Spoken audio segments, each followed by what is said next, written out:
Buenas noches, nosotras somos Dos con Todo en esta mitad de semana, miércoles 27 de noviembre. ¿Cómo estás, Mon? Bien, Dulce, con mucha información. Hoy nos preparamos bastantita información. Así es, así es. Bueno, pues después de la carta que envió la presidenta Claudia Sheinbaum al presidente electo Donald Trump, el día de hoy ya sostuvieron una llamada telefónica, pero luego de esta llamada telefónica hubo un cruce de versiones respecto a lo que se abordó en el flujo migratorio.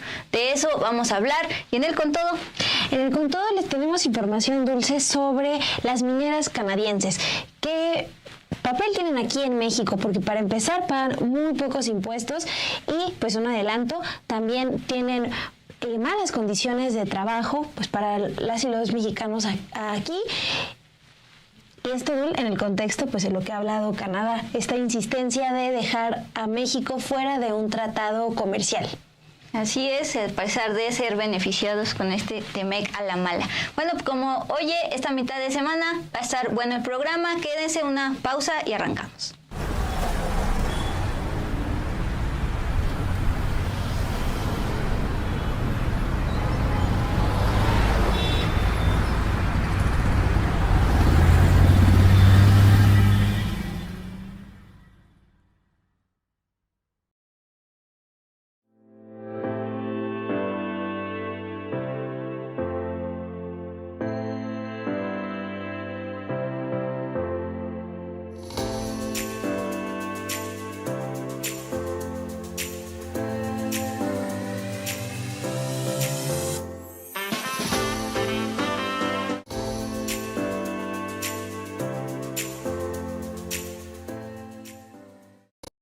Buenas noches, gracias por estar con nosotras en esta noche de miércoles 27 de noviembre. En la sección de Al Hilo, pues justamente vamos a hacer esta comparación de interpretación y de comunicación, sobre todo respecto a qué se habló en esta primera llamada entre la primera fue cuando se felicitaron mutuamente, entre la presidenta Claudia Sheinbaum y el presidente electo Donald Trump, la cual se da justamente un día después de que la presidenta Claudia Sheinbaum pues compartió en su rueda de prensa esta carta que él enviaría a Donald Trump en torno a el anuncio de que firmaría tan pronto como el primer día de su gobierno, el 20 de enero, aranceles de 25%. Bueno, pues primero por la tarde hubo un primer tuit por parte de la presidenta Claudia Sheinbaum. Dice: tuve una excelente conversación con el presidente Donald Trump. Abordamos la estrategia mexicana sobre el fenómeno de la migración y compartí que no están llegando caravanas a la frontera norte porque son atendidas en México. También hablamos de reforzar la colaboración en temas de seguridad en el marco de nuestra soberanía y de la campaña que estamos realizando en el país para prevenir el consumo de fentanilo. En esta primera publicación de la presidenta, que acompaña con una fotografía con el canciller Juan Ramón de la Fuente, quien también la acompañó en su viaje al G20, pues aborda estos dos temas, tanto flujo migratorio como tráfico de fentanilo, los dos temas que puso sobre la mesa Trump, a cambio de, si no frenan esto, pues les vamos a poner sus aranceles el 20 de enero. Ahí va todo pues bien, se transparentó esta llamada. Pero después viene una publicación de Donald Trump, no en Twitter. Acuérdense que después de que fue expulsado de ese paraíso, aunque ya recuperó su cuenta, pues él creó su propia red social, Truth Social, en la cual pues publica lo siguiente. Dice: el presidente electo de Donald Trump afirmó que tuvo una maravillosa conversación con la mandataria Claudia Sheinbaum. Afirmó que Sheinbaum accedió a detener la migración en México y rumbo a los Estados Unidos. Ahí se ve, y entre comillas, cerrando efectivamente nuestra frontera sur. Ojo con esta declaración de Donald Trump, cerrando efectivamente nuestra frontera sur. A partir de ahí, no en Truth Social, pero sí en Twitter, pues empezaron bastantes reacciones en torno a que, de acuerdo con Trump, pues Sheinbaum había accedido a cerrar la frontera. Entonces, tuvo que aclarar la presidenta Claudia Sheinbaum en una segunda publicación de Twitter, más o menos a las 7:30, más o menos hace una hora, lo siguiente. Si pueden poner por favor el tuit, la aclaración, ahí está. En nuestra conversación con el presidente Trump, le expuse la estrategia integral que ha seguido México para atender el fenómeno migratorio, respetando los derechos humanos. Gracias a ello, se atiende a las personas migrantes y a las caravanas previo a que lleguen a la frontera. Y aquí viene la respuesta directa. Reiteramos que la postura de México no es cerrar fronteras, sino tender puentes entre gobiernos y entre pueblos. Esa es la aclaración por parte de la presidenta Claudia Sheinbaum, luego de lo compartido por Donald Trump en su propia red social. Básicamente Sheinbaum no dijo lo que Trump dijo que dijo. Sí, Dulce. Y también, pues nada más destacar que justo la conferencia matutina de hoy se centró en hablar de cómo los aranceles afectarían pues a empresas estadounidenses. Entonces el tema sigue pues actualizándose casi al minuto. Así es, Mon, y pues con series de malos entendidos o versiones contrastantes.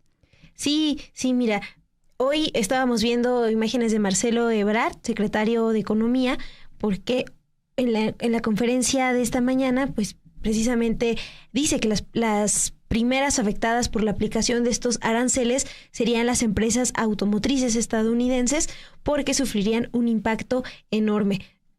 De hecho, plantea, es un tiro en el pie el que estaría dando Trump. Eso en cuanto a este diálogo que mantuvo hoy la presidenta Claudia Sheinbaum con el presidente de Estados Unidos, el presidente electo Donald Trump. Vamos a avanzar, Dulce, con un tema, tiene que ver con esta revisión en el Congreso de la Unión sobre el presupuesto, lo que se está discutiendo. Hoy el diputado Ricardo Monreal dio a conocer la existencia de un fideicomiso para el Instituto Federal de Telecomunicaciones, uno de los órganos autónomos que desaparecería tras la aprobación de la iniciativa en el Senado de la República, que va a eliminar también otros organismos autónomos. El coordinador de la bancada de Morena informó que se encontró un fideicomiso por 1.500 millones de pesos, por lo que están todavía determinando a dónde se destinarán estos recursos.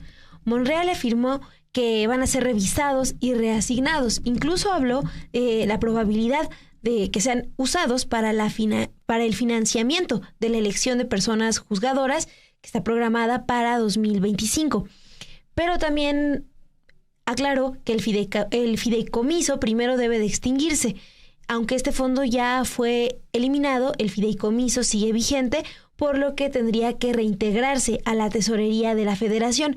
Vamos a escuchar qué fue lo que le explicó hoy Ricardo Monreal a los medios.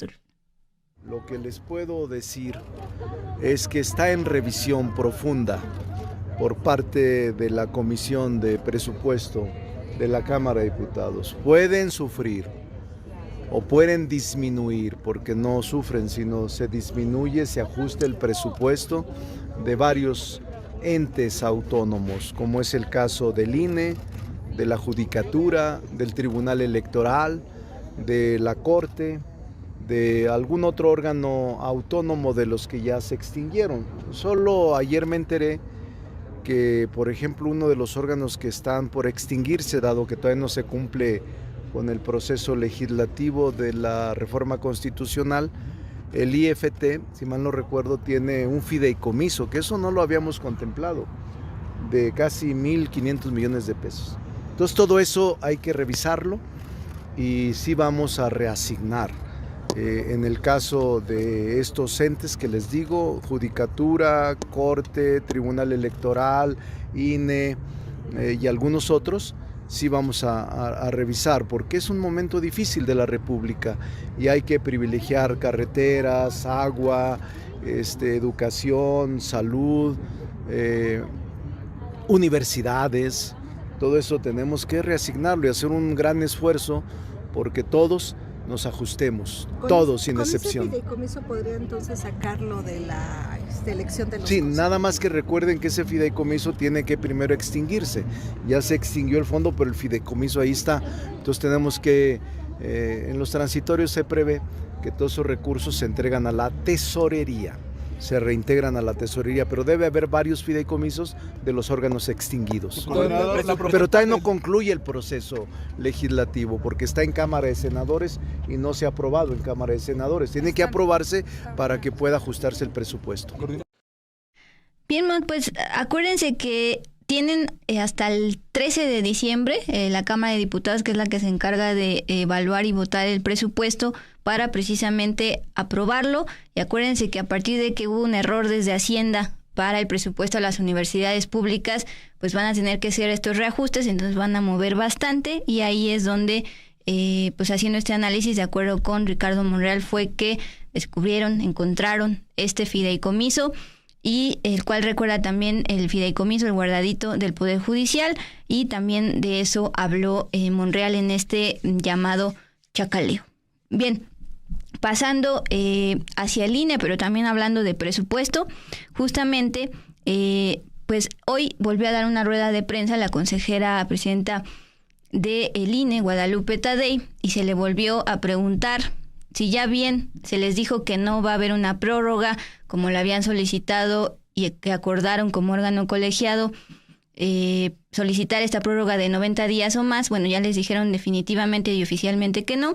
En palabras del presidente del Senado, Gerardo Fernández Noroña, ellos insisten en que sí son necesarios los 13,000 millones de pesos para organizar estas inéditas elecciones de juzgadores, de más de 800 cargos para jueces, magistrados y ministros en este primer bloque, en el primer domingo de junio de 2025. Bueno, lo que adelanta Tadei es que se van a reunir con la Comisión de Presupuesto de la Cámara de Diputados para explicarles detalle a detalle y en qué van a necesitar esos 13,000 millones de pesos. Así intentó resumirlo. Tenemos que ser tan claros con la Comisión del Presupuesto de cómo se instala una casilla, de cómo se habitualla una casilla, qué tiene adentro una casilla, cuáles son los tiempos que tenemos antes y que tenemos que ir previendo toda la logística a nivel nacional. Hay traslados, por lo tanto hay renta de vehículos, hay trabajo de campo, por lo tanto hay gastos de campo, hay personal que se tiene que contratar, por lo tanto hay presupuesto para el capítulo 1000 del instituto en este proyecto, y estoy hablando de cantidades enormes. Cuando hablamos del presupuesto siempre tenemos que pensar en la dimensión del territorio nacional. Hay material para capacitar, la capacitación no se da así, se tiene que dar de manera formal. Hay 2 momentos para capacitar, todo eso se tiene que incluir. Antes necesitábamos 3 urnas, hoy necesitaremos 6 urnas. ¿Qué implicación tiene? Antes teníamos un maletín de un tamaño, de una dimensión y de un peso que nos hace posible entregárselos a los presidentes de las mesas directivas de casilla y que soportan el peso y que lo pueden trasladar y todo este tipo de cosas. Si este cambia por la dimensión de las boletas, entonces el peso se tiene que reconsiderar.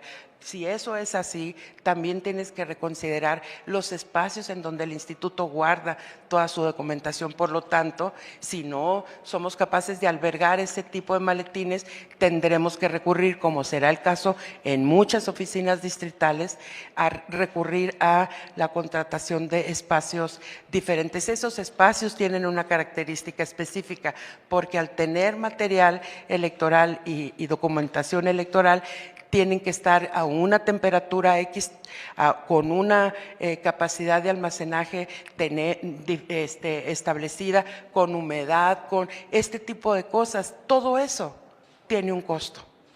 Cuando nosotros llegamos a la casilla y hay un personal que nos dice bienvenido, ese personal está contratado por el instituto. Hay otro que te dice, aquí usted se puede identificar, la lista nominal tiene un costo. Tenga, esta es la boleta que usted tiene derecho a emitir su voto, eso tiene un costo. Cuando la crayola te la entregan para la firma, tiene un costo. Cuando te acercas a donde está la mampara tiene un costo.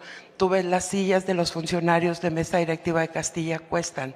Las mesas cuestan. Es decir, absolutamente todo lo que vemos en una casilla, y eso es lo que vemos los ciudadanos. Lo que está detrás es, tienes que identificar perfectamente al personal, cuesta el material, los chalecos y estas prendas de identidad. Tienes que capacitarlos, por supuesto, tienes que tener todo el kit de capacitación, tienes que hacer reuniones, tienes que convocar la convocatoria, tienes que estar entrevistándolos. Todo es tiempo en recursos humanos y en recursos materiales. Y así te puedo decir de todo.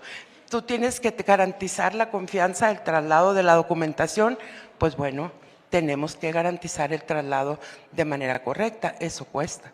Tienes que establecer un espacio en donde se celebre el cómputo, ese espacio tiene un costo. Tienes que generar un sistema de cómputo diferente porque estamos ante una elección totalmente distinta a las otras. Tienes que generar un sistema de cómputo. Necesitamos generar, ¿qué necesitas tener fuera de la casilla? Un cartel que diga que eso tiene un costo. Tienes que, si me explico, todo absolutamente, eso es defender el presupuesto. Bueno, ahí tienen la información. Desde el INE defenderán el presupuesto que están solicitando de 13,000 millones de pesos para organizar estas elecciones de juzgadores, Dul. Vamos a cambiar de información con algo que ocurre en Chiapas, en donde se está reportando la desaparición de 7 personas, incluyendo un menor de edad. La Fiscalía General de ese estado informó que abrió una carpeta de investigación para localizar a estas personas. No se sabe de ellas desde el sábado 23 de noviembre, cuando abordaron una unidad de transporte público. 4 de las 7 personas desaparecidas serían integrantes de una misma familia. Fueron identificados como Magdalena, de 40 años, Rosario, de 39, Emanuel, de 12 años, y Luis, de 45 años. Las otras 3 personas aún no han sido identificadas.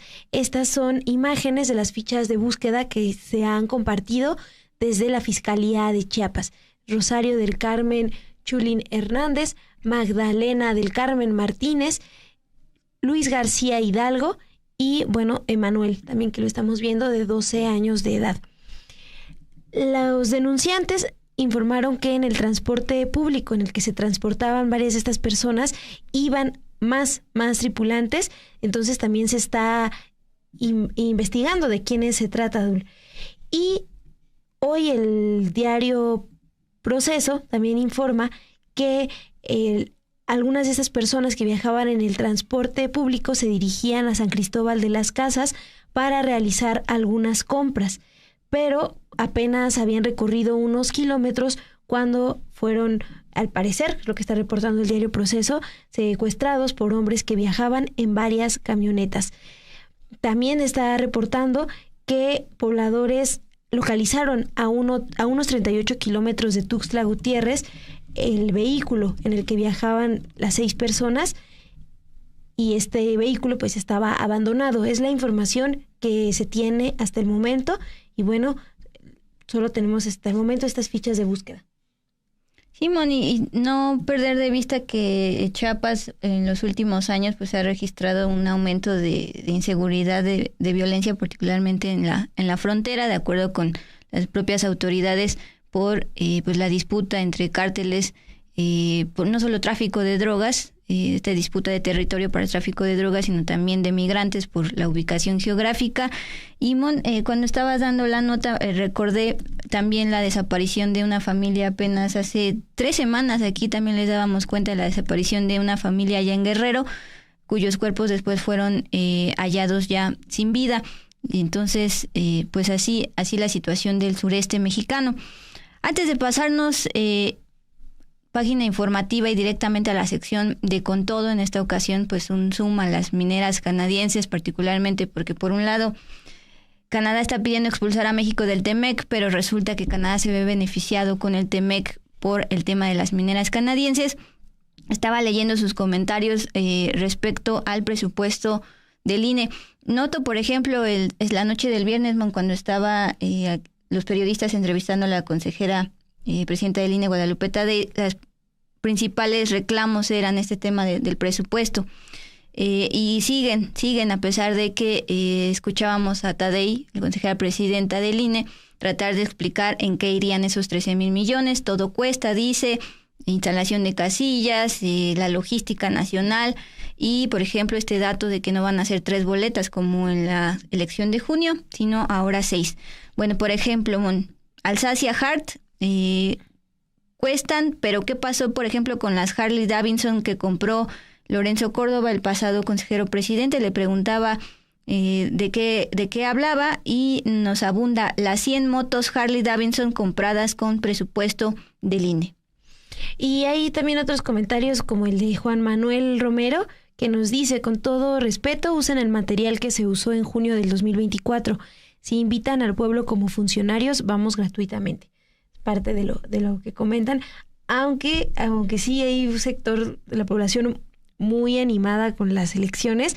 Incluso en el pasado proceso electoral, recuerdo estos llamados que hacían desde el INE de verdad asistir si eras elegido como funcionario de casilla, porque ya a veces aceptan y luego muchas personas no van. Entonces siempre hay esas dificultades, ¿no? Pues como es normal en los procesos electorales, pero bueno, vemos a alguien como Juan Manuel muy dispuesto a ir. Sí, de hecho, ¿te acuerdas cuando nos tocó cubrir el 2 de junio la apertura de casillas, y las casillas que nos tocó aquí en la Ciudad de México no podían abrir porque no había llegado algunos funcionarios de casilla y por fortuna existen los suplentes, pero eso retrasa la apertura. Irene Kuali también toca un punto. ¿Por qué pagar entonces un bono, un pago extra por realizar lo que te corresponde? Cada intersemestre como químico se realiza el inventario sin pretexto y nunca se realizó pago extra. Está comparando, por ejemplo, con un caso del sector químico. También Tadei lo ha tratado de responder diciendo que pues si están disponibles 24/7 para este proceso, a partir del 20 de noviembre que empezaron ahora sí ya a reiniciar este proceso, son merecedores de este bono por horas extras. Y me acuerdo que, ¿sabes? Les decía que yo también quería mi bono por horas extras y nos llegaron superchats. Sí, a ver si hoy también nos mandan superchats. Y pues, Dul, ¿qué te parece si mientras seguimos leyendo acá sus comentarios, vamos a un corte muy breve para irnos ahora sí con todo de hoy? Venga.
Gracias por continuar con nosotras. Vamos a la sección Con Todo.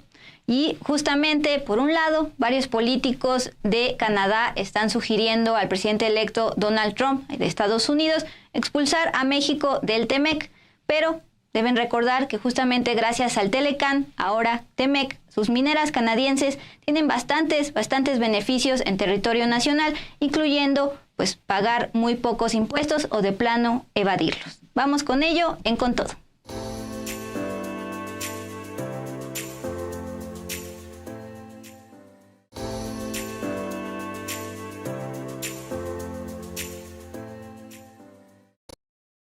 Vamos con todo en esta noche de 27 de noviembre.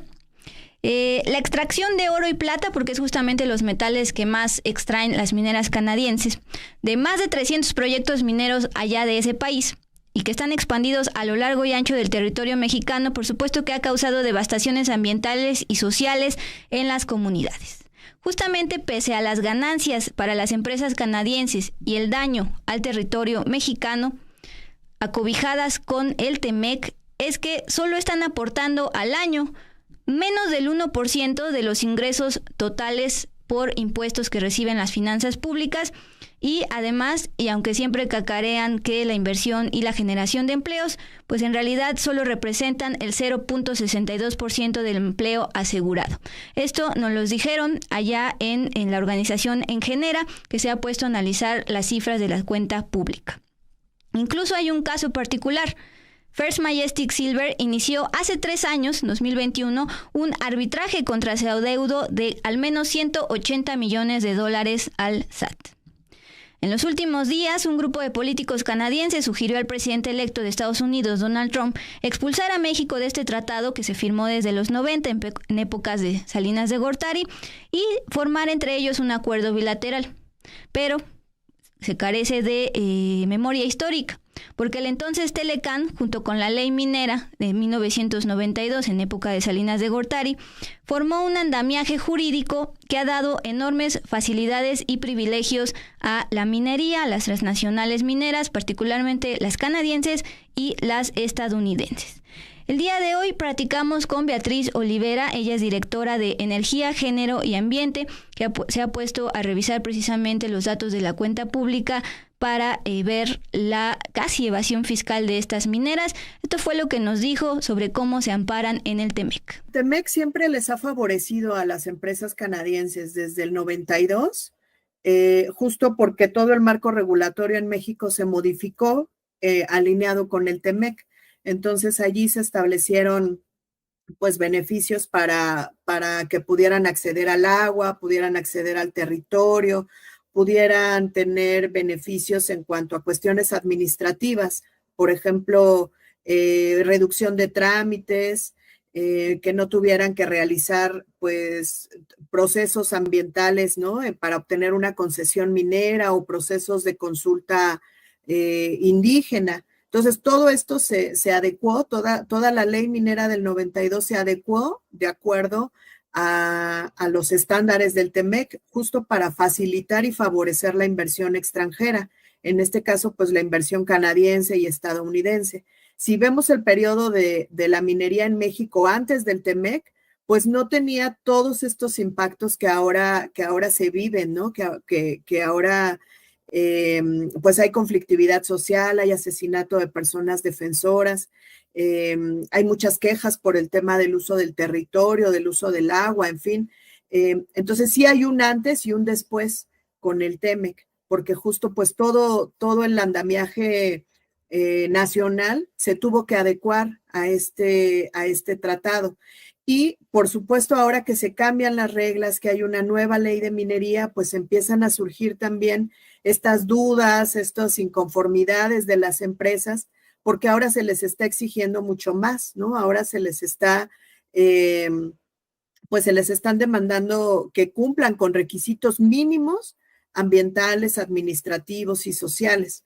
Y pues de allí viene un poco su inconformidad por este tema de las leyes que se tuvieron que modificar y bueno, pues justamente ahora con la nueva negociación del TEMEC, pues pareciera que quieren nuevamente equilibrar la balanza a su favor, pero pues yo diría que ya hemos tenido 30 años de un tratado que no favoreció a México, al menos en el aspecto de la minería. Creo yo que los beneficios que dejó la minería canadiense o que ha dejado la minería canadiense con el TEMEC son mucho menores que todos los impactos que incluso no se han logrado cuantificar, ¿no? Todavía hay cuestiones ambientales y sociales que siempre se minimizan, no se cuantifican en su justa dimensión y lo fiscal siempre tiende a exacerbarse, ¿no? Siempre tienden a haber amenazas por el tema del empleo, por el tema de que va a haber una pérdida o un gran boquete fiscal, por el tema del PIB también, pero bueno, siempre se refieren a cifras infladas. Hay que ver en los datos oficiales, pues las cifras que corresponden solo a la extracción de minerales, no todo el sector minero, que muchas veces incluye el petróleo y el gas. Entonces, bueno, pues también por ahí se logran inflar ciertas cifras. Y la Dirección General de Desarrollo Minero de la Secretaría de Economía reporta 166 empresas con capital extranjero operando en México. de las cuales 73.5% corresponden a capital canadiense y 10.2% a capital estadounidense. Esta dirección minera tiene el registro de 399 proyectos en exploración, desarrollo o producción de mineras canadienses. En Sonora, por ejemplo, se ubican 117 del total de proyectos canadienses. Ahí opera Alamos Gold, First Majestic, First Mining, Pan American Silver y otras mineras. La investigadora Beatriz Olivera, con base en la información de la cuenta pública, nos comentó en entrevista que la industria extractiva, en su mayoría canadiense, aporta un impuesto sobre la renta y derechos por minería con montos muy reducidos e incluso deducen el IVA. Esa, Dulce, por si ustedes también quieren revisar, es el sitio web de la Secretaría de Economía, específicamente de los datos de la Dirección General de Desarrollo Minero, y es ahí en donde pudimos ver la cantidad de mineras canadienses que están acá operando en México. Sí, solo quisiera aclarar, Mon, porque salen 399, pero no todos están extrayendo. Hay varias facetas de las mineras y también por eso se puede especular. Hay una donde solo es exploración, pero ya les estás diciendo a tus inversores que según vas a encontrar oro y plata, ahí puedes especular. Ahí está una, por ejemplo, exploración en San Andrés Durango, bueno, la mina se llama San Andrés, definición de blancos, desarrollo de reservas, todo eso es antes de empezar como tal ya el desarrollo y la producción. Entonces, si nada más le vuelas todo este tema de previo a la producción como tal, sí quedan todavía pues unas casi 300 proyectos.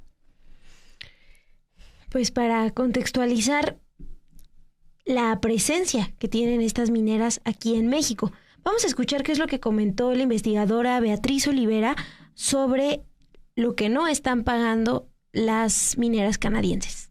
Entonces, frecuentemente, pues el argumento que ocupan es que hay una gran contribución al fisco y que, bueno, benefician al país por la inversión y en fin. Y creo que primero habría que señalar eso, que estas empresas en realidad los aportes que hace la minería a las finanzas públicas pues son mínimos, son reducidos. Además, si a eso pues se tiene que añadir el hecho de la evasión fiscal. Por ejemplo, lo que nosotras hemos revisado en Engenera, que es la organización para la cual trabajo, pues es que las contribuciones de la minería, de la extracción de minerales, que principalmente son metálicos, oro y plata, porque es donde principalmente tienen presencia estas empresas mineras canadienses, pues ha sido más o menos entre el 0.56 desde 2018 hasta el 0.91 en 2024. Ese es el aporte en términos de porcentaje de todo lo que se recauda, o sea, con respecto a la recaudación total del gobierno. Entonces, no llega siquiera al 1% en todos estos casos. Y por ejemplo, si revisamos el tema del IVA, de los aportes que hacen por IVA, pues ahí encontramos que casi todo o sea, logran tener grandes deducciones de este impuesto. Por ejemplo, igual desde 2018 a 2024 se les ha reducido, se les ha devuelto incluso el IVA, porque pues así lo marca la ley, en deducciones, ¿no? En deducciones de este impuesto. Entonces, tampoco es que se tenga un gran ingreso por allí, porque como lo logran deducir, pues no hay manera. Y probablemente el único impuesto donde veamos algo de aporte es en el ISR, pero como decía hace un momento, es mínimo, o sea, no pasa del 1.3% más o menos de todo el ISR que se recauda en México. Mon, hay que hacer pues justamente una pausa en cuanto a los ingresos de las finanzas públicas, es decir, de dónde saca dinero el gobierno federal para después empezar a repartirlo a las dependencias y demás. Hace algunos años era principalmente ingresos petroleros, pero por el tema de la crisis petrolera mundial, ahora recibimos sobre todo por ingresos tributarios, impuestos. Y uno de estos impuestos es pues justamente la minería, pero como bien decía la investigadora, pues no llega ni al 1% del total de esos más de 9 billones con B de ingresos tributarios para México. Hoy por la tarde me compartías esta tabla que aparece en informe. ¿Es de la Secretaría de Economía o de Trabajo? De Trabajo. Ok, vale. Es un zoom de enero a marzo, el primer trimestre de este año, de recaudación fiscal del sector minero. Nos explicaba Beatriz Olivera de Engenera que pues básicamente estamos hablando del impuesto sobre la renta, pero también impuestos llamados derecho especial sobre minería, derecho adicional sobre minería y derecho extraordinario sobre minería. Más adelante vamos a hablar de este concepto de derechos porque ayer se aprobó en Cámara de Diputados algo al respecto. Bien, como pueden ver, pues sí son en millones de pesos, por ejemplo, 9.586 millones de pesos en ISR de minería de minerales metálicos y no metálicos, excluyendo el tema de petróleo y gas. Y, por ejemplo, 1.253 millones por tener concesiones y asignaciones mineras. Esto, interpretado ya por la especialista Beatriz Olivera, pues es muy, muy poco, y sobre todo si lo comparas con los beneficios que se llevan con la extracción de oro y plata, estas empresas que pues veíamos también en pantalla cómo están registradas ante la Dirección General de Minería. Sí, Dulce, y esos son datos de la Secretaría de Trabajo actualizados de enero a marzo del 2024. Entonces, pues también ya a final de año, que es los datos que ha analizado Engenera, pues tendremos otros resultados. Y precisamente desde esa organización, desde Energía, Género y Ambiente, Beatriz Olivera nos habló de los salarios, de los empleos que está dando en particular la industria minera. Nos informa que representan menos del 1% de los trabajos con seguridad social a nivel nacional. Esto pues después de analizar los propios datos que da el gobierno federal. Olivera también resaltó que los estados donde operan las mineras pues deben lidiar con problemas como la contaminación ambiental, es decir, si bien comentan que dejan que mejora la economía en los estados en donde están, pues a la par también contaminan los lugares en donde instalan sus mineras. Vamos a escuchar qué comentó. El empleo que aportan las industrias extractivas es 0.62% del empleo asegurado en el país. Entonces, hay otros sectores como el comercio, ¿no?, que aporta el 20% del empleo, la construcción, el 7%, industria de la transformación, el 28%. Las industrias extractivas incluso aquí incluyen el petróleo y el gas. Entonces, a nivel nacional, digamos, pues es muy, muy poquito lo que aportan. En términos de los estados, ahí sí podríamos decir que estos números pues están focalizados, ¿no?, en los estados. Pero bueno, pues a cambio de qué también se dan esos empleos. En ciertos estados de la República, por ejemplo, Sonora, Zacatecas, Durango, en parte de Chihuahua, que son los principales centros productores de oro y de plata, hay un aporte, por ejemplo, en términos de empleo, pero hay que igual dimensionar un poco esos supuestos aportes, porque por un lado, pues pueden estas empresas dar empleo en estos estados o incluso favorecer de alguna manera la derrama económica, pero también son estados que tienen que lidiar con toda la contaminación y los impactos sociales que justo están dejando estas empresas. Entonces, también señalar que, bueno, el empleo que aportan las empresas mineras en México es también pues muy reducido, ¿no? Representa alrededor de 160,000 puestos más o menos. Déjame ver si tengo por aquí la cifra exacta para decirles. Pero esto en términos del empleo asegurado, o sea, empleo que cuente con seguridad social, también es menos del 1% del empleo asegurado en el país. Entonces, eso es en términos generales en el país, pero en los estados, digamos que a la gente la convencen porque pues representa una oportunidad de tener un ingreso en lugares donde no hay otro ingreso.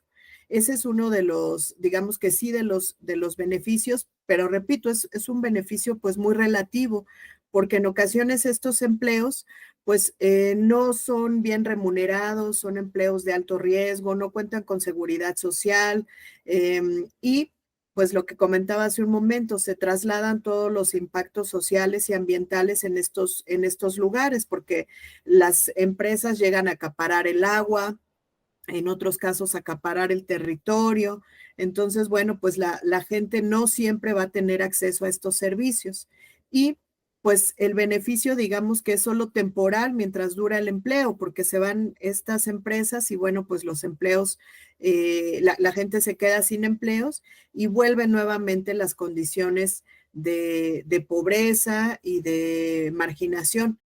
Bien, repetir el dato: 0.62% del total de empleos asegurados, empleos formales frente a otras industrias, por ejemplo, el comercio o la construcción. Ahí está la famosa inversión y empleo que se debe defender por parte de México.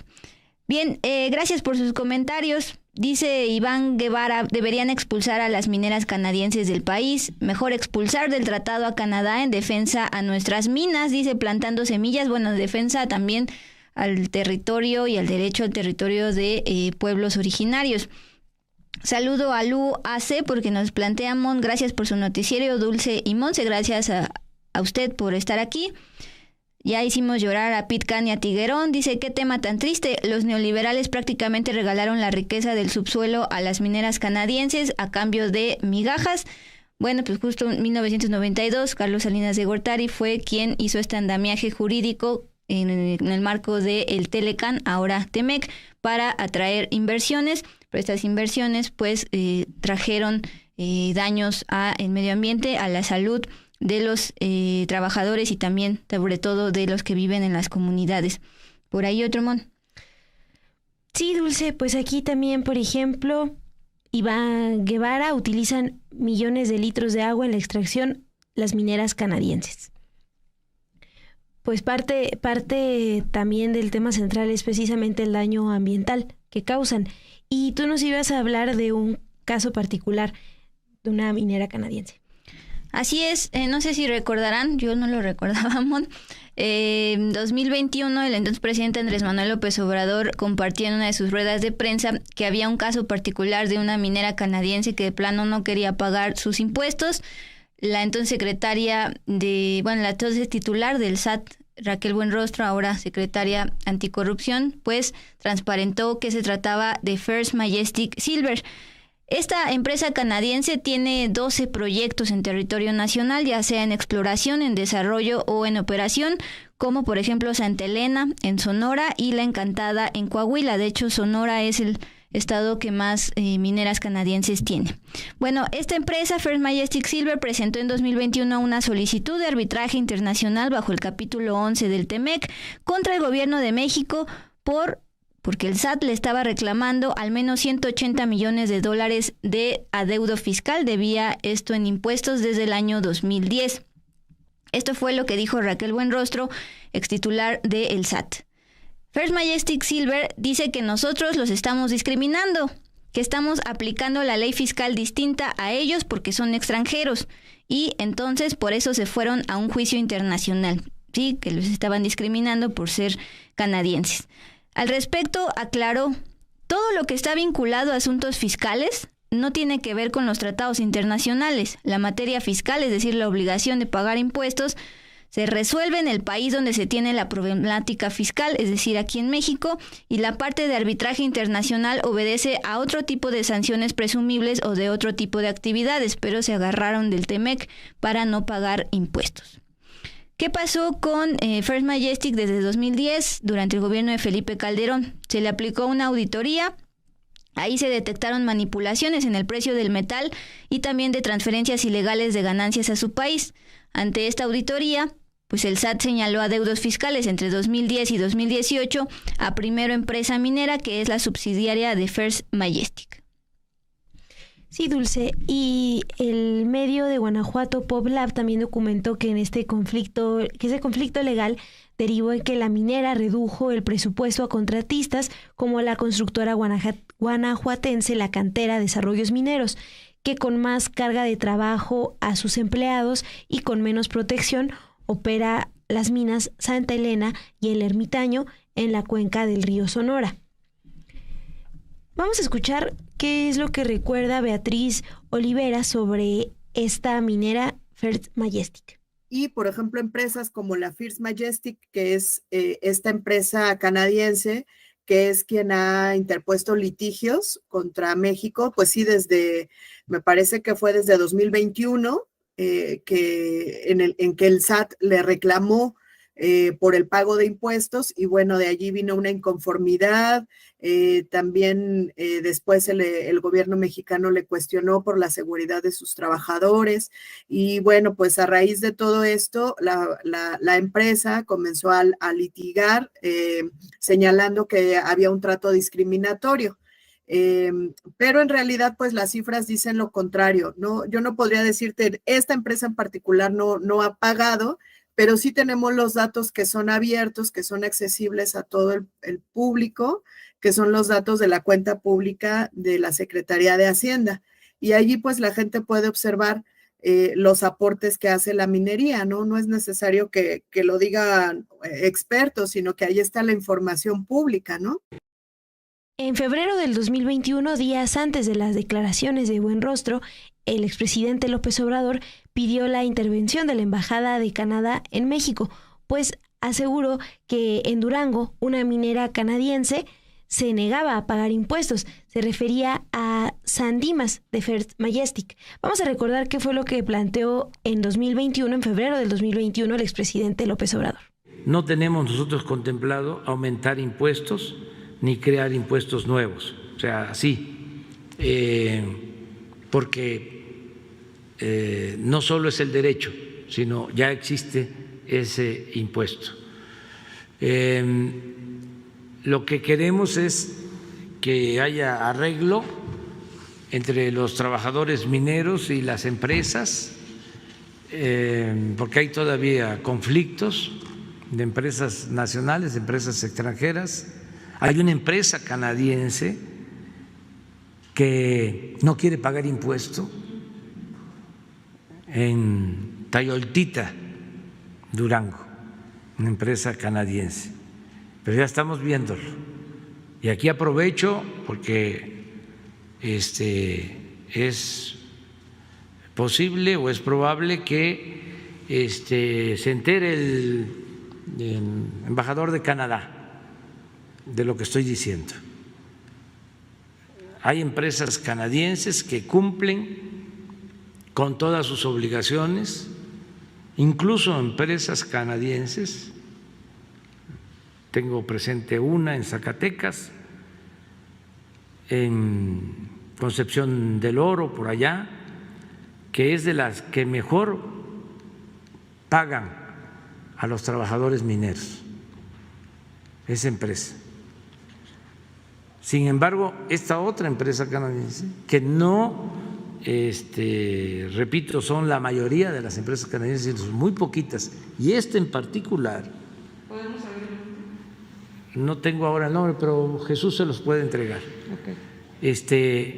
Esta, también lo mismo, con despachos de abogados, quiere llevar el litigio a instancias internacionales. Cuando se trata nada más de una obligación fiscal, tiene que pagar impuestos y no quiere pagar impuestos, y está queriendo utilizar el tratado, protegiéndose con el tratado para ir a tribunales internacionales. Ojalá y el embajador sí, ojalá y los convoque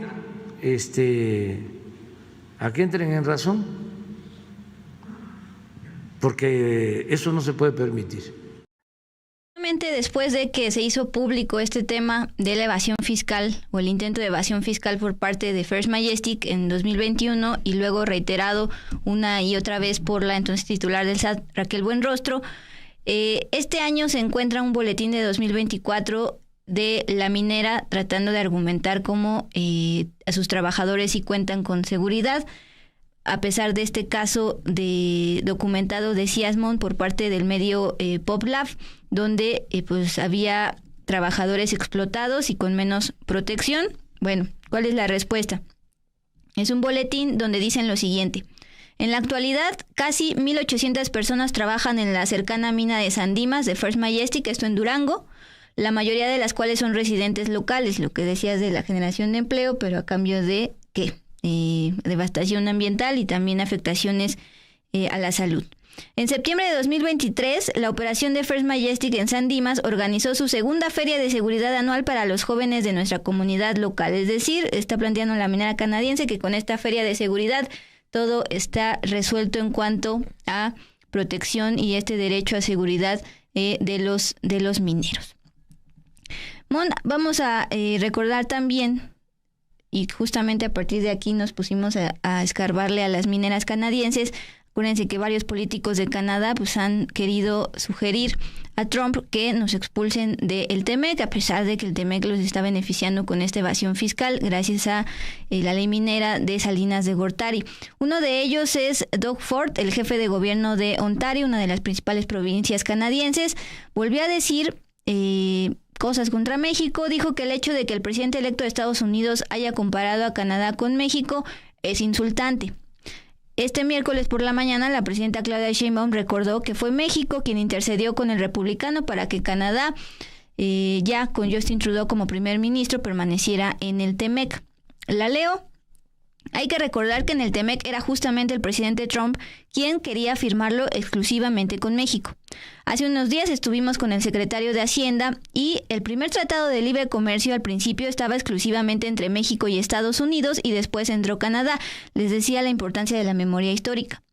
Entonces, quien ha abogado para que estén los tres países es justamente México y en particular el presidente López Obrador tuvo conversaciones personales con Trudeau. De hecho, en 2020...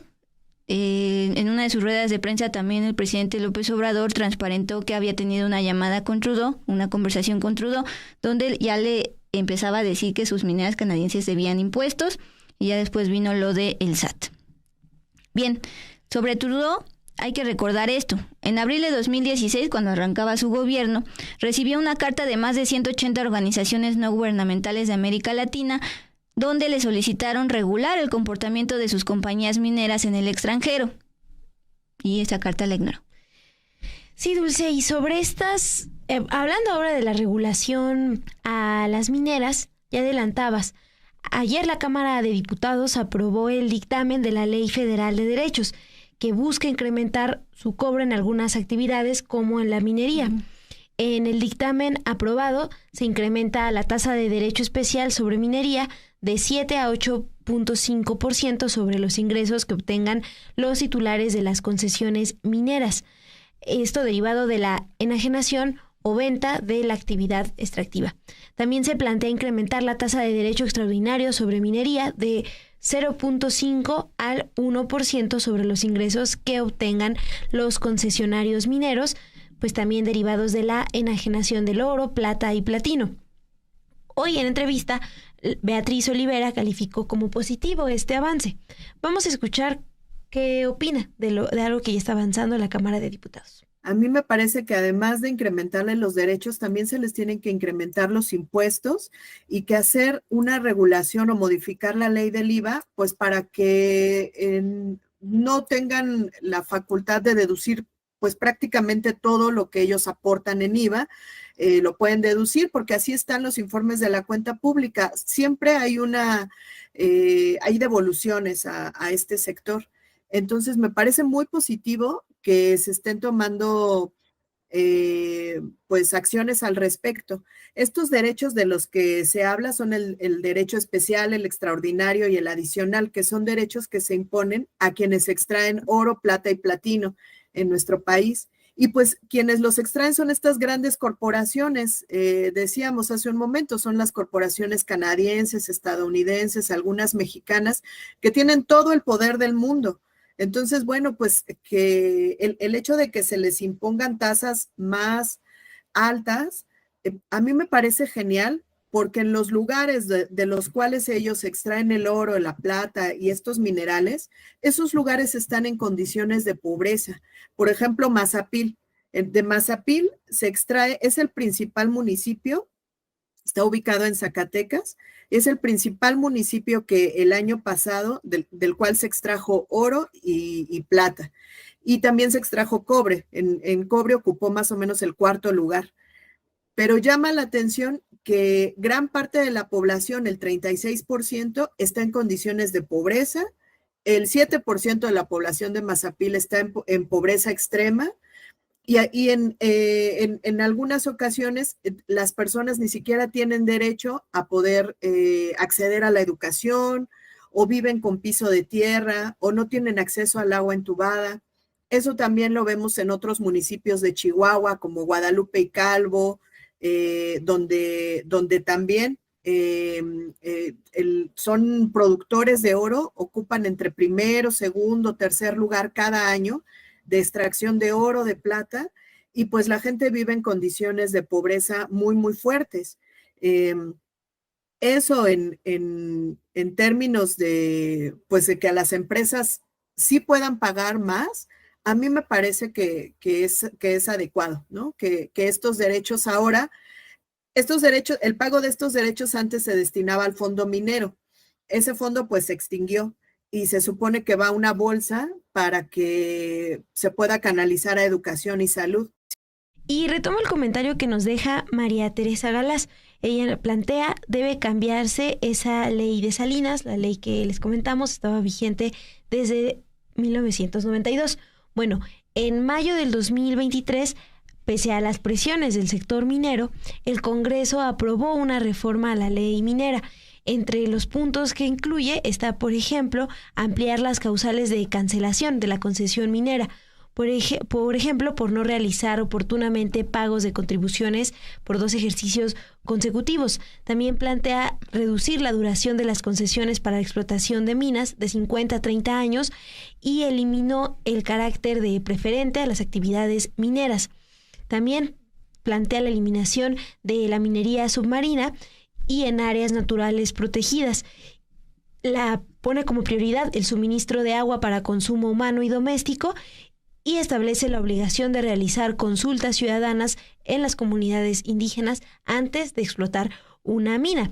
Aunque la ley se aprueba en mayo del 2023, en junio de ese mismo año la impugnaron todos los diputados del PRI, PAN y PRD.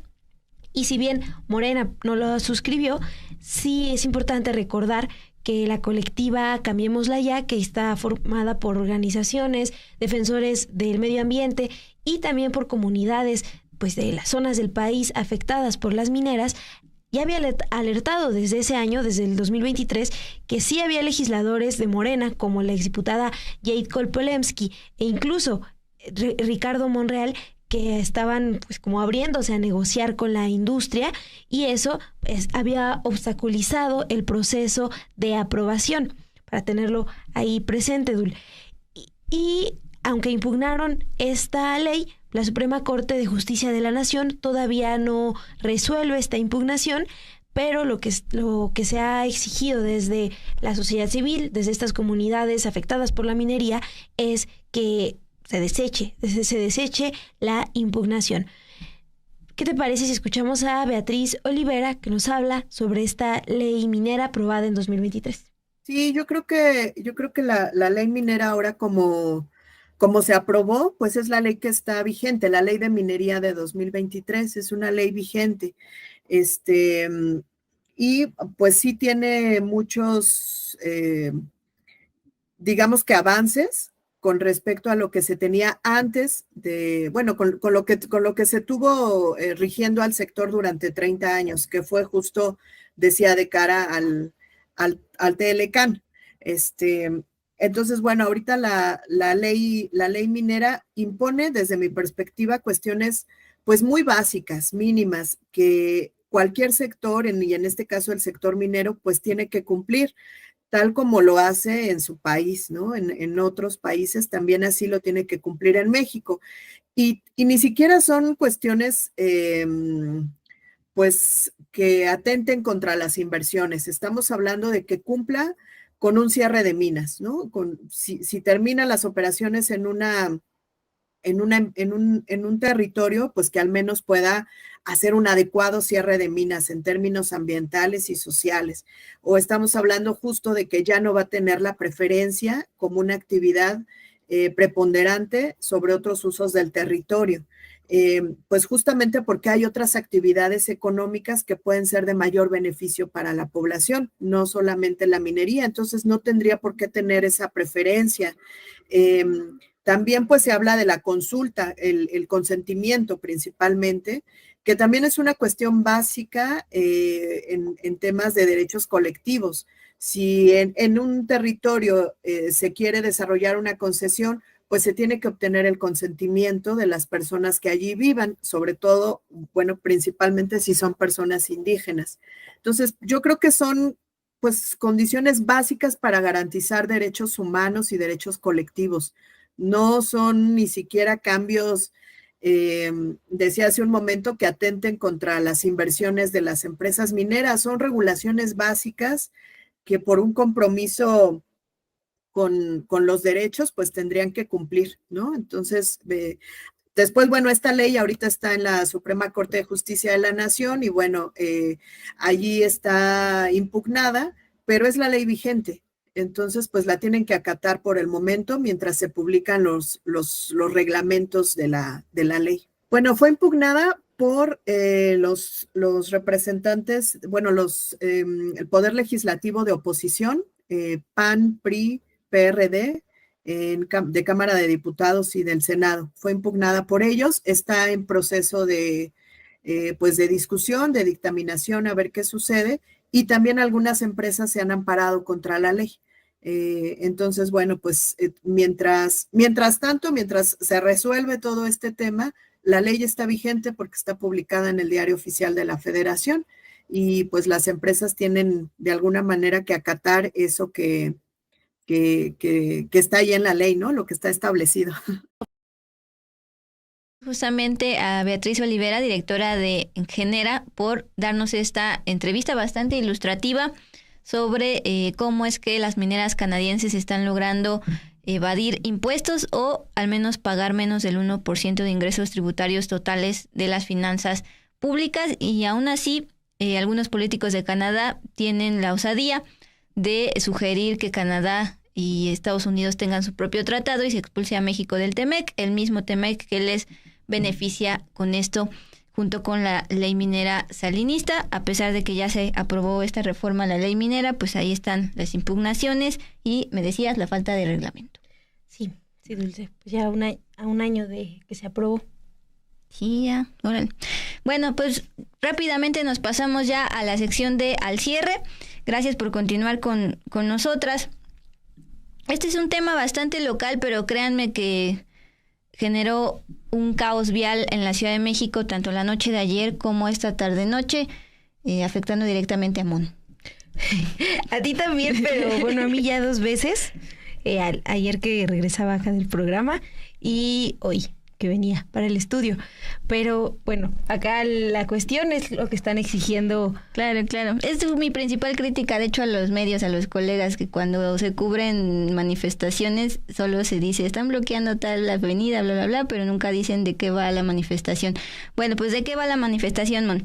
El día de ayer, martes 26 de noviembre, personal de la Fiscalía General de Justicia aquí de la Ciudad de México tuvieron, en coordinación con la Secretaría de Seguridad Local y la famosa PAOT, que es la Procuraduría Ambiental y del Ordenamiento Territorial, a la cual como ciudadanos aquí de la CDMX les podemos llamar anónimamente y denunciar maltrato animal. Bueno, ellos realizaron un cateo en el albergue llamado En Busca de un Hogar, que está ubicado en la colonia Narvarte de la Alcaldía Benito Juárez, al centro de la Ciudad de México. Pero vecinos y voluntarios de este albergue se opusieron para impedir que se llevaran cajas a los animales de este albergue. Eran decenas de perros, gatos, incluso palomas. También exigieron que dejaran en libertad a Sonia Paredes, quien es la dueña de este albergue, la que empezó este sitio, porque según denunciaron fue detenida de manera arbitraria.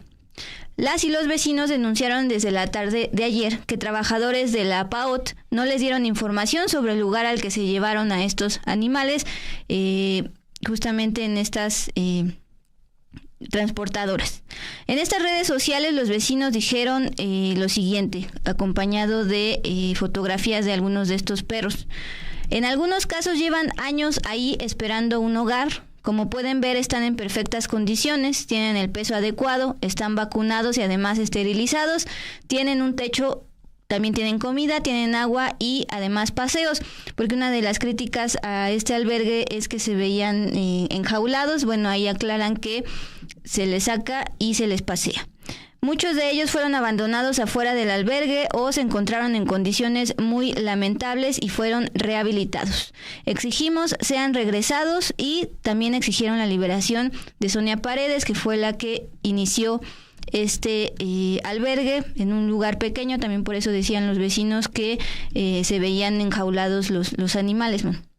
Sí, Dulce. Y ayer, por ejemplo, lo que comentaban los vecinos y algunos voluntarios de este albergue en busca de un hogar es que, aunque están enjaulados, bueno, están en esas transportadoras porque algunos están enfermos o los tienen ahí en revisión a ver si mejoran, si se pueden llevar bien con otros animales. Y la exigencia también de esas transportadoras es que lo que comentan es que las donaron varios vecinos. Entonces querían saber también dónde estaban los perros, por qué se llevan las transportadoras y en general, pues, qué había pasado con Sonia, la dueña de este albergue. La Fiscalía de la Ciudad de México informó hoy en un comunicado del rescate de 24 perros, así como 29 palomas. Dijo que recibieron una denuncia en donde se expuso que estos animales estaban en condiciones de descuido, maltrato y hacinadas, además de señalar la existencia de gran acumulación de residuos y desechos contaminantes. Eso es lo que informó la Fiscalía. De acuerdo con esta información, los animales quedaron a disposición de la gente del Ministerio Público y ahí se inició una carpeta de investigación por la posible comisión del delito de resistencia de particulares, es lo que está informando la Fiscalía. Pero bueno, ya veíamos las imágenes. Desde ayer por la noche los vecinos realizaron un bloqueo en Avenida Cuauhtémoc para exigir más información y las protestas continuaron la tarde de hoy en Viaducto, en Avenida Cuauhtémoc, y cerraron también el cruce con el eje 4 Sur. A la par, la Fiscalía comparte esta tarde en sus redes sociales un video en donde asegura que los animales se encuentran sanos y salvos. Se observa a varios perros, son al menos 8, y a personal de la Procuraduría Ambiental también con palomas, porque las exigencias que tenían ayer vecinos en cartulinas, así que escribieron, decían dónde están las palomas, a dónde se las llevaron, y ese video es el que comparte la tarde de hoy la Fiscalía de la Ciudad de México. Pero pues la exigencia de los vecinos, Dulce, sigue y hay que estar ahí al pendientes porque quieren saber en dónde están los más de 20 perros. Exacto, dónde están todos los perros que paseaban también como voluntarios los propios vecinos de esta colonia Narvarte en la alcaldía Benito Juárez. Y pues ahí está las dudas también o las críticas que he leído. La verdad me incluyo. Mi gran pregunta, Mon, era ¿por qué se oponen a pues que rescaten? Ese es el concepto que utiliza la PAOT, rescaten a estos animales de condiciones de maltrato animal como las que describías, hacinados, etcétera, etcétera. Hoy, por ejemplo, me respondía un tuitero que pues estaban hacinados porque el lugar es pequeño, pero pues Sonia decide tenerlos así y tener voluntarios para que los pasen. Pero bueno, ahí están sus opiniones. Yo he hecho denuncias a la PAOT y nunca se llevan a los animales, solo les llaman la atención a los dueños. Ojo con esto, Adriana Vázquez, porque me explicaban que dentro de la PAOT es todo un proceso. Primero, tú haces tu denuncia de manera anónima, puedes adjuntar fotografías o videos. Luego la tienes que ratificar, ya que la ratificas van elementos de la PAOT al lugar, pero la primera vez tienen que conciliar con los cuidadores de estos animales y si están dispuestos a mejorar sus condiciones se quedan o a veces pues ceden que se los lleven y pues en este caso se denuncia por parte de vecinos que fue una detención arbitraria de la señora Sonia. Sí, sobre todo también yo veía las denuncias del uso excesivo de la fuerza, es lo que estaban denunciando los vecinos, porque no era necesario llevar a tantos policías, enfrentarse así. Entonces, pues es lo que está exponiendo este grupo de vecinos, de voluntarios, así que si tenemos otra actualización se los vamos a compartir aquí. Sí, porque pues están bastante unidos con cadenas humanas, bloqueando y exigiendo saber dónde quedaron todos estos perros que ayer sacaron del albergue y no solo los que se muestran en este video con suétercitos. Pues ya son 9:42.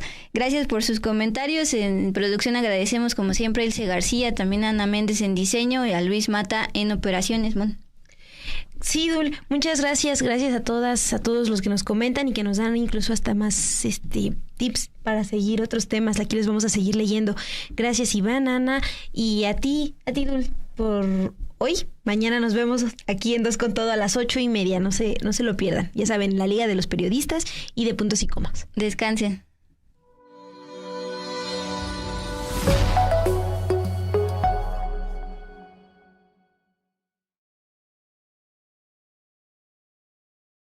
Ay, siempre hay gente en contra de los narcocorridos. Hola, yo soy Erendira Quintero y estoy muy feliz de estar de vuelta en Gente Así para hablar sobre la peculiar propuesta que la presidenta Claudia Sheinbaum Pardo hizo para hacer frente a los narcocorridos. Fue durante la conferencia matutina de este lunes que la mandataria aseguró que no se trata de prohibir, sino de promover otra visión respecto a los corridos que suelen hacer apología a la violencia y a la vida vinculada con figuras del narcotráfico en sus letras. Porque no solamente es apología a la violencia contra las mujeres, sino en general a la violencia y a exaltar formas de vida vinculadas con la delincuencia y con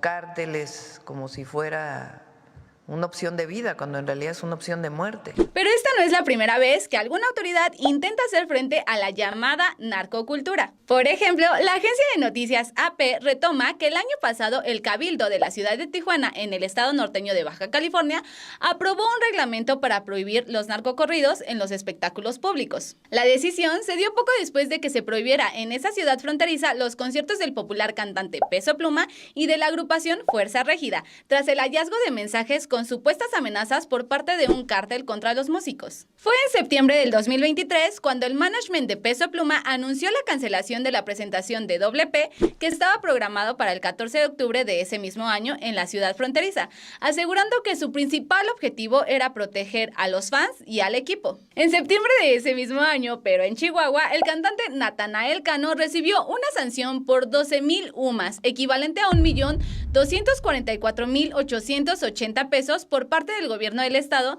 tras haber interpretado contenido musical que hace apología al delito de promover la violencia contra las mujeres. Según el gobierno, el artista violó el artículo 34 del Reglamento de Justicia Cívica, así como los artículos 208, 209 y 222 del Reglamento de Diversiones y Espectáculos para el municipio de Chihuahua, en los cuales se vetan las canciones que incitan a la discriminación, denigración y violencia hacia la mujer, así como homenajes a la violencia organizada. Y como las anteriores, hay varios ejemplos. Por lo anterior, el pasado 25 de noviembre, la presidenta Claudia Sheinbaum Pardo informó que su gobierno planea impulsar un concurso nacional de música regional para estimular nuevos contenidos alejados de la violencia y del narcotráfico, y así hacer frente a los llamados populares narcocorridos. Uno de los planteamientos que tenemos es poder hacer un concurso de bandas, de corridos, que tengan otro contenido en las letras,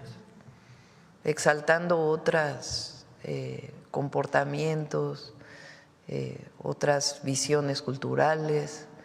Entonces, prohibir no es una opción, porque no se trata de eso, se trata de promover otra visión. Entonces, una de las ideas que surgió ahí en Durango, lo platicamos con el gobernador de Durango, por cierto, porque él es cantante de banda, no sé si sabían. Entonces, es uno de los planteamientos que tenemos para el próximo año que puede ayudar mucho. ¿Y ustedes qué piensan? ¿Consideran que la propuesta de la presidenta puede ser una solución efectiva para hacer frente a la narcocultura? Yo soy Erendira Quintero y nos vemos en la próxima entrega de Gente Así, obvio, por Sin Embargo al Aire.